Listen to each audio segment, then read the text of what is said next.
Kemudian kita juga berdiskusi mengenai berbagai langkah untuk memperkuat Kementerian Keuangan dan Keuangan Negara untuk bisa mendukung program-program beliau.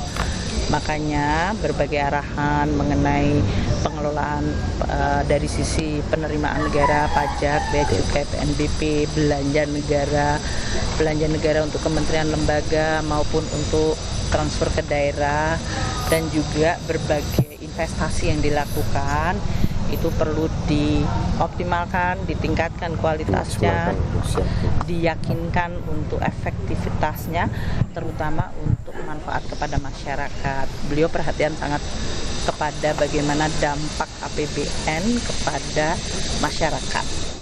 Assalamualaikum warahmatullahi wabarakatuh. Kembali lagi di channel Gambas LJ. Kali ini kita akan menyaksikan daftar Menteri Jokowi yang jadi calon menteri di kabinet Prabowo Subianto Gibran, atau Kim istilahnya, untuk membantu Pak Prabowo menyongsong Indonesia Emas 2045. Oke, langsung saja kita saksikan guys. Ini ada Pak. Dari sekian banyak nama yang dipanggil oleh Prabowo Subianto Kertanegara, diantaranya merupakan anggota Kabinet Indonesia Maju pimpinan Presiden Joko Widodo. Kita lihat bersama saudara beberapa diantaranya. Ini adalah nama calon menteri yang dipanggil oleh Prabowo Subianto. Ada nama Bahlil Lahadalia yang menjabat sebagai Menteri SDM. Kemudian juga ada Erick Thohir, saudara, ini yang menjabat sebagai Menteri BUMN. Lalu ada Tito Karnavian yang menjabat sebagai Mendagri. Kemudian ada Pratikno yang menjabat sebagai Mensesnek, dan lalu ada Erlangga Hartarto, saudara, yang di pemerintahan Jokowi Ma'ruf ia menjabat sebagai Menko Perekonomian. Nah, Menteri Koordinator Perekonomian Erlangga Hartarto ini pun bilang bahwa ia diajak berdiskusi oleh Prabowo Subianto. Erlangga mengaku diberi arahan soal kondisi geopolitik, sementara soal posisi menteri, Erlangga bilang sesuai dengan bidang yang digelutinya selama ini. Bahasan dengan beliau ada beberapa hal yang menjadi penekanan beliau, tetapi penugasannya tentu sesuai dengan bidang yang selama ini saya geluti. Nah, kalau posisinya nanti diumumkan oleh beliau secara langsung, tetapi beliau menyampaikan tentu geopolitik kan tidak sedang baik-baik saja. Geoekonomi juga demikian, sehingga perimbangan antara barat dan timur lebih berimbang. Sementara itu, saudara, Menteri BUMN saat ini yaitu Erick Thohir, ia mengaku diberi amanah oleh Prabowo Subianto sebagai presiden terpilih. Namun Erick Thohir tidak sebut posisi apa yang disiapkan oleh Prabowo untuk dirinya. Saya tadi dipanggil oleh Pak Prabowo. Beliau memberikan arahan bagaimana rencana ke depan, karena tentu situasi dunia sedang tidak baik-baik saja, kompleks ya, kita bisa lihat. Dan tentu amanah ini ya tadi saya sampaikan akan saya jaga sebaik-baiknya, dan saya akan pastikan amanah ini kita sukseskan gitu. Saya pekerja keras, semua tahu, dan saya loyal. Tetapi ya memang situasi tidak mudah ya, kita harus terus dorong seluruh yang tentu diamanahkan itu. Pak, berarti posisinya sama seperti yang lama? Oh, saya rasa itu tupoksi beliau sebagai Bapak Presiden. Kembali beliau yang nyampaikan nanti. Kalau saya yang penting fokus yang ada aja. Nama lain Menteri Joko Widodo yang dipanggil oleh Prabowo ke Kertanegara adalah, kita lihat ini ada Menteri ATR BPN Agus Harimurti Yudhoyono, kemudian ada juga Menteri Sosial yaitu Saifullah Yusuf, dan juga ada juga Menteri Perdagangan Zulkifli Hasan, serta Menteri Pertanian Amran Sulaiman. Lalu ada Menkumham yaitu Supratman Andi Aktas, saudara. Nah, Amran Sulaiman mengaku ini berbincang dengan Prabowo soal pertanian. Amran diminta untuk fokus pada swasembada pangan. ladang pangan Indonesia. Diskusi sekitar pertanian bidang kami. Menteri Pertanian. Lanjut buat Amran lumbung pangan di Sulaiman. Merauke ya Pak? Insya Allah doakan. Tadi ditelepon jam berapa Pak? Jam 18.00. Diskusi masalah pertanian aja. Berarti lanjut Pak ya. Fokus pada swasembada.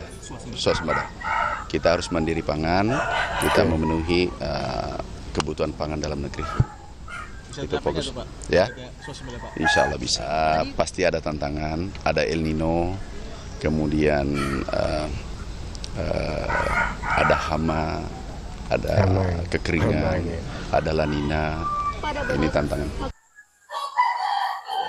Nama lain di Menteri Pemerintahan Jokowi Ma'ruf yang juga dipanggil di Kertanegara adalah, kita lihat ini, ada Wahyu Sakti Trenggono yang merupakan Menteri Kelautan dan Perikanan. Kemudian ini ada Dito Aryo Tejo, Menpora yang menjabat periode saat ini. Lalu ada Budi Gunadi Sadikin, Menteri Kesehatan. Lalu ada Sri Mulyani, Menteri Keuangan. Dan juga ada Rosan Roslani yang menjabat sebagai Menteri Investasi, saudara. Nah, Budi Gunadi Sadikin sendiri mengaku diajak berdiskusi soal kesehatan oleh Prabowo Subianto. Budi Gunadi bilang bahwa Prabowo memintanya agar jumlah dokter di Indonesia ini harus cukup. Bertambah. Bicara sama beliau mengenai masalah kesehatan, ya. Jumlah dokternya harus cukup, jumlah dokter spesialisnya harus cukup.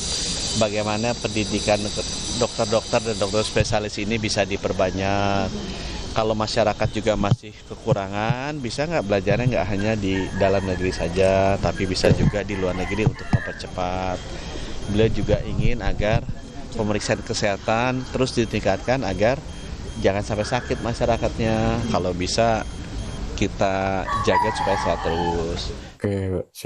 Dan sosok yang digadang-gadang kembali jadi Menteri Keuangan adalah Sri Mulyani, saudara.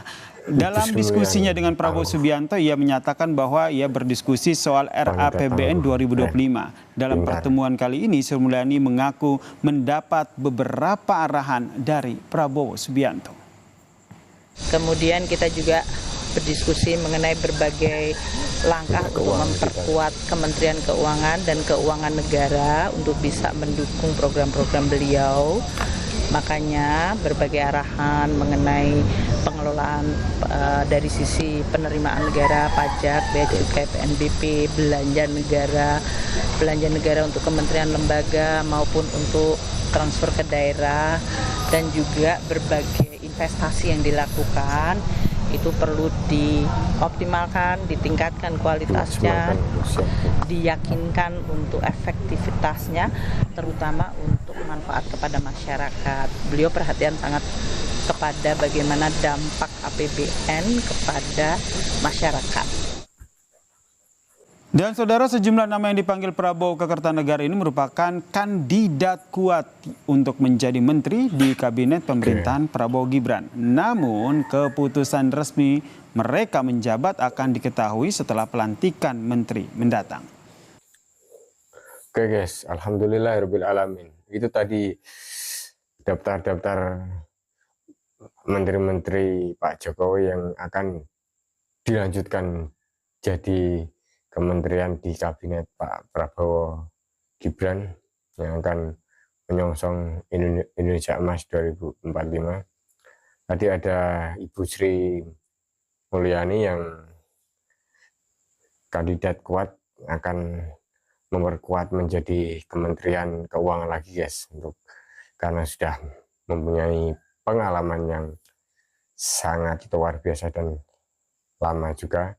Dan juga tadi ada Pak Erick Thohir dan juga ada Pak Erlangga Hartarto yang setidaknya masih sama untuk melanjutkan kementerian di era Pak Jokowi dan akan dipergunakan menjadi kementerian yang sama di era Pak Prabowo. Juga tadi ada Pak Kementerian Pertanian kita mengungkapkan Pak Prabowo akan berfokus kepada ladang pangan untuk negeri kita sendiri, ya, tahu lumbung pangan bagi kita sendiri, karena keadaan geopolitik global itu sekarang lagi kacau atau tidak baik-baik saja, karena adanya peperangan di Timur Tengah akan lebih meluas lagi guys, dan masih banyak lagi. Oke, semoga ini menjadi informasi bagi masyarakat Indonesia. Dengan bijak kita bisa mengambil informasinya. Oke, semoga mengedukasi masyarakat, kemerdekaan Indonesia menjadi lebih maju lagi, dan Nahdlatul Ulama menjadi lebih maju. Assalamualaikum warahmatullahi wabarakatuh. Gambas LJ.